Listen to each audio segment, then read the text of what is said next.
A bit of the mahogany brown to my chestnut brown. Again, mixed a bit of skin tone, and just took that under the jaw, so just a little bit darker down there. I added a bit of it right where the brows meet the eyes, kind of the deepest part of there for those darkest shadows, and then use that, let's go through the mouth. The mouth is a bit garish at this point. I'm going to go back in with the skin tone and really thin up that line, skin tone above and below it, will really make it nice and super thin. And added a little bit in this cheek. That shape is kind of nicely defined, so I wanted to give it just a little stronger shadow in there, and then in the ear, just a bit more shadow. And again, hopefully this, got a closer view here, you can kind of see where those shadows and lights are. And again, it looks a bit garish. Nothing is blended. When we smooth all that out, it should look much better. But the next step, before I do that, I like to paint the eyes. I generally roughen the shadows around the eyes first, so I can get that dark paint and all those cracks and crevices there that I need it to be in. And then I paint the eyes, and then afterwards I'm going to be much more careful doing the highlights to not accidentally paint over the eyes, as I've just done. Now, I'm often working on larger scale figures. This is 28 millimeter. Feels even a little small for that. But I often work on 54 millimeters, 75 millimeters, 90 millimeters, and up. And obviously on those larger figures, you can do a lot more with the eyes, with those fine details. You've got more room to work. It's not a great deal in those 28s. This is getting pretty small for me. I haven't done it for a while, so fingers crossed. Hopefully I won't screw it up. All right, so a couple tips for the eyes.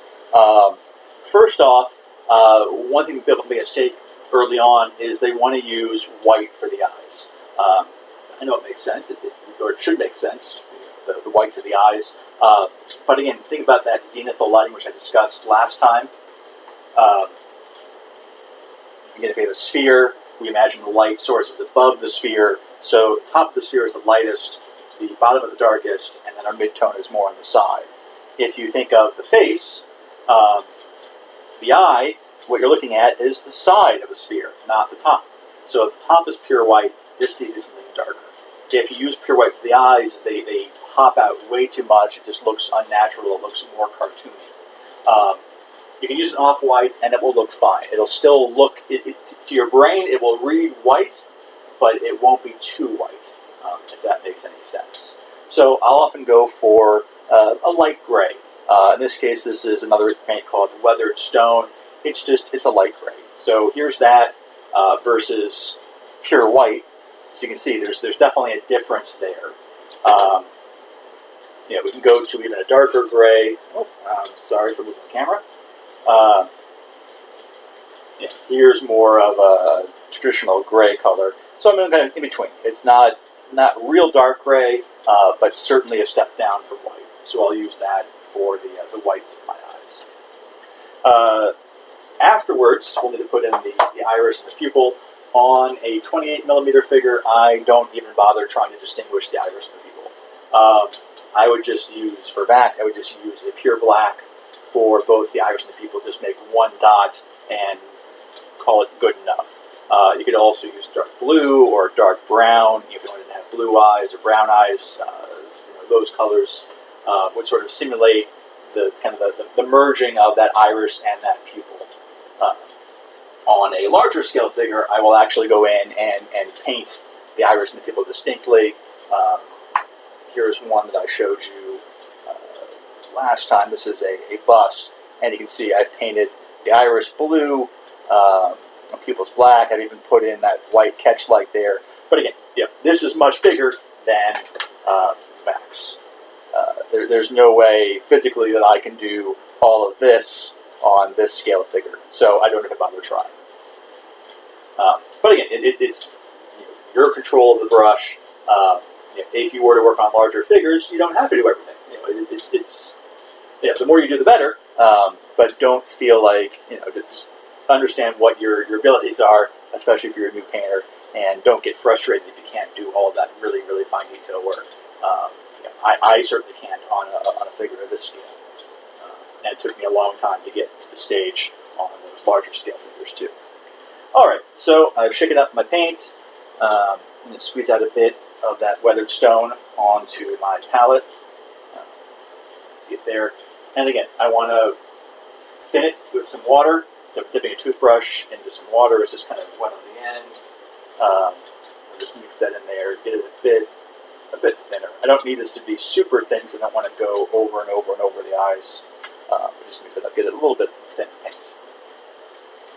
Alright, so a couple other tips and tricks. For the eyes, I'm generally, because they're more of an oval shape, as I try and paint them on, I'm going to be doing a horizontal motion to get the eyes rather than trying to do it vertically or trying to just put a dot in there.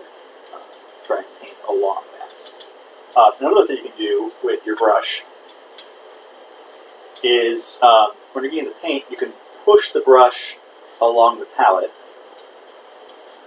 and it kind of flattens out that tip. So you can see there it's flattened out, there it's wider, and there it's thinner. Normally it's rounded, so it looks the same from any angle, but just by kind of giving a little bit of pressure, you can kind of shape that brush and get really, really fine lines. Again, assuming that I'm brushing using this side of the brush. That's also nice if you're doing freehand, if you're doing line work or design work, you can get some really, really fine detail on the finger. And so I'll do that, just not on my finger, but on the palette. Sorry, I'll try to get that view. Just as I get the paint on the brush, I'm going to kind of drag it this way, and there you can see I've got that paint on the end of the brush, but I get that fine line where I need that detail.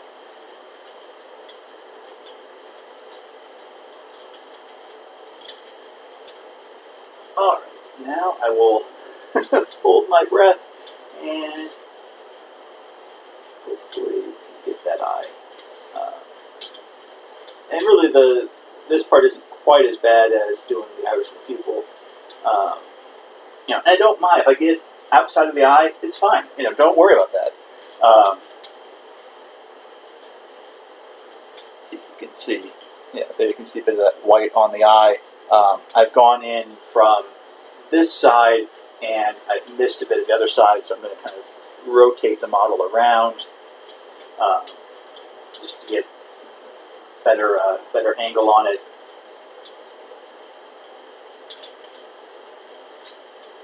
Just try and kind of drag that brush along the eye. Okay, and yeah, so as I was trying to say, if you get outside the eye, don't worry about that. That's fine. This is why we're doing this part first. You can go back and take your skin color or your shade and just clean up the edges of the eye as needed. It's rare I ever get this perfect.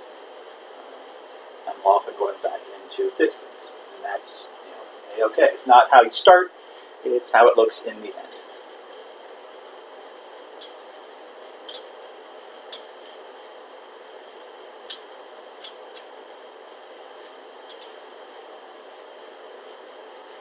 In fact, I'd rather be a little bit too much with the whites of the eyes and clean it up than too little.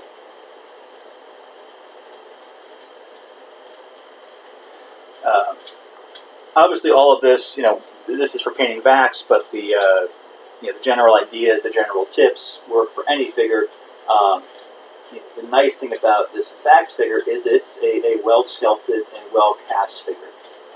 The eyes are well-defined. I've painted figures where the eyes are not nearly as well-defined, and that just makes it so much more difficult to paint. So let me try and get a little closer view. There you can see the whites of the eyes are in. And again, they stand out. They're white, but they're not too white, so they don't pop, and they aren't distracting. It doesn't look cartoony. All right, so that part's done. Now the really tough part. You thought that was hard. Now we're going to do the pupils and the irises. So just a little bit of black paint on my palette. I don't need too much there. Just a little bit. And actually this is probably thin enough. I'm just kind of testing it. I'm just pulling a bit out with the brush to see if I like that consistency. I don't want it globbing up on the paint, but I don't want it to be so thin that it flows everywhere. So you can see it's as I drag that out, it's not real thick, it's not globby. So I'm going to leave this a little bit thicker. That's also why you thin your own paints. They come with miniature paints. They come out of the bottle pretty close to what you want to do for miniatures, but you generally want to thin them a little bit, even still. But you have that control over do you add water, how much water do you add, and you'll get a feel for that. It's something that's it takes a bit of time. As a general rule of thumb, add a bit of water. Even if you're using a wet palette is going to add a bit as it is. And if you're not using a wet palette, then you definitely need to add water. Okay, so before I paint, let me just discuss the plan. So whereas with the whites of the eyes, I was going more horizontal. For the pupils, I actually want to do more vertical line with my brush. And at this scale, perfect sphere, you're not going to notice. First of all, I can't do that. And even if I could, you wouldn't really know the difference. It's small. Something black in there is going to be close enough. So you can almost treat it as just if you get just a vertical line down the eyes, that's going to work just fine for the iris and the pupil. And then as you're doing that, you're likely going to pull the black down onto the face. That's fine. We'll take some of our skin tone and just come in there and clean that up afterwards. The real trick is just to try and get the eyes so they're both looking in the same direction. You don't want to be cross-eyed or kind of have the eyes going off to each side. You can decide, do you want the eyes looking somewhere? Do you want them just looking straight ahead? Do you want them kind of off to the left, maybe? It's what's his pose. For this figure, I would think either straight ahead or slightly off to his left, my right, just based on his pose. It wouldn't seem like he was looking in this direction over here, but he could still be looking, maybe he's looking over here, so it's a little bit to the side. Putting the eyes to the side, I think, is actually easier. Getting them centered is a bit tough. It's easy to kind of have it be a little bit off one way or the other. So off to the sides can sometimes make that easier for you. All right. So again, taking the brush, trying to thin it out, and you'll notice, often I'm moving this figure around. I chose not to use the base. So I've got the figure pinned. There's a pin into his foot, which if you read the tutorial, I've already kind of discussed how I did that. And then I've got this pin vise here that I'm using to hold the figure. You can easily put the base of the figure and then take a piece of cork and either put that on there with some white glue or something that's not too strong with some sticky tack, some blue tack, and then use that to hold the figure. But ideally, you're holding the figure with something, not just holding the base or the figure itself. Gives you a little more room to grip. And you'll notice that I'm often moving this around at different angles, and I'm just trying to get the best angle for applying the paint, just to make it easier for me. You can kind of learn yourself what makes the most sense. You may kind of just experiment and say, okay, even now I'm kind of trying to rotate it around and say, okay, what approach is going to give me the most success here? What seems to be the easiest way to get that on? Sometimes you can put the figure upside down and say, I'm going to go in that way. Just whatever you need to do to make it easier for you. All right, enough stalling. Let's try and get those eyes on.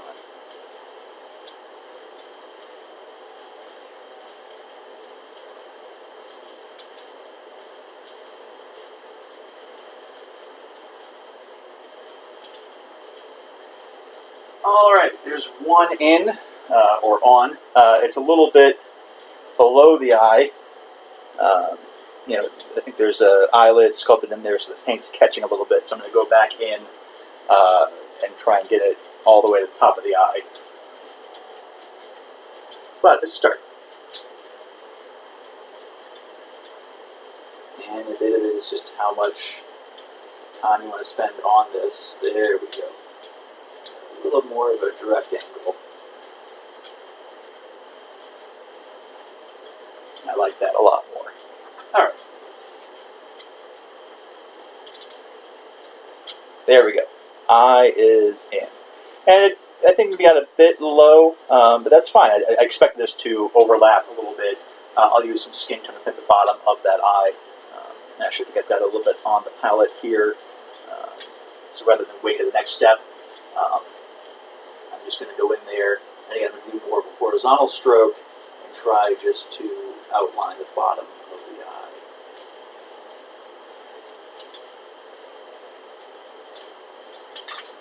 Thin that out a little bit. While I've been talking, that paint's thickened up, it's dried up a little bit. The wet palette keeps things wet, but it's not, perfect.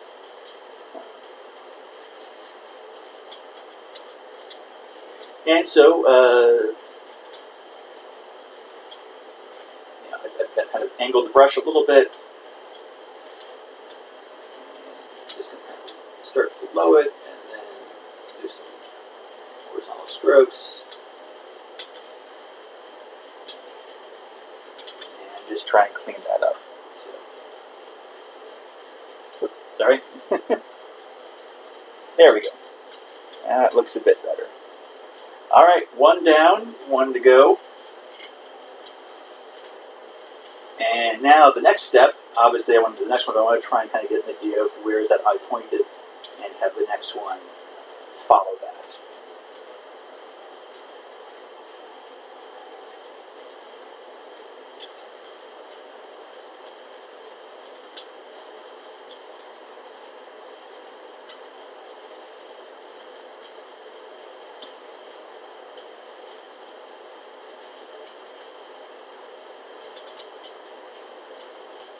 And this one I got quite a bit below the eye as well, and that's fine. Again, I'm just trying to get it in the general location I want, and then I clean up as I need to. Get a bit of that skin tone.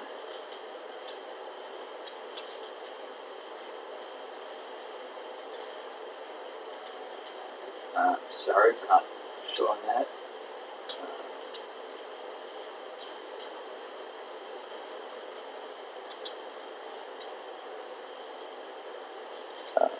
And again, the size of that looks a bit off, so I can go back in there with that off-white and adjust as needed.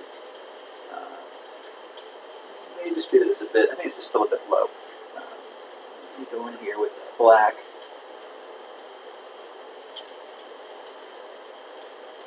Get that top bit. And come in with the skin tone.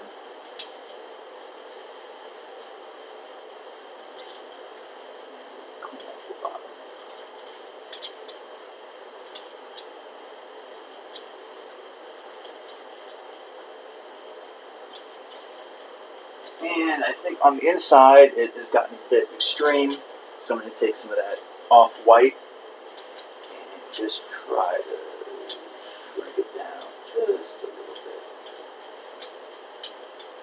And it's easy here to just wipe out the eye entirely, and you just start over, but that's okay. The face is a focal point, and the eyes are part of the face people are going to look at. So it's worth the added time and effort here to get those right. And it's just about how, at what point are you satisfied?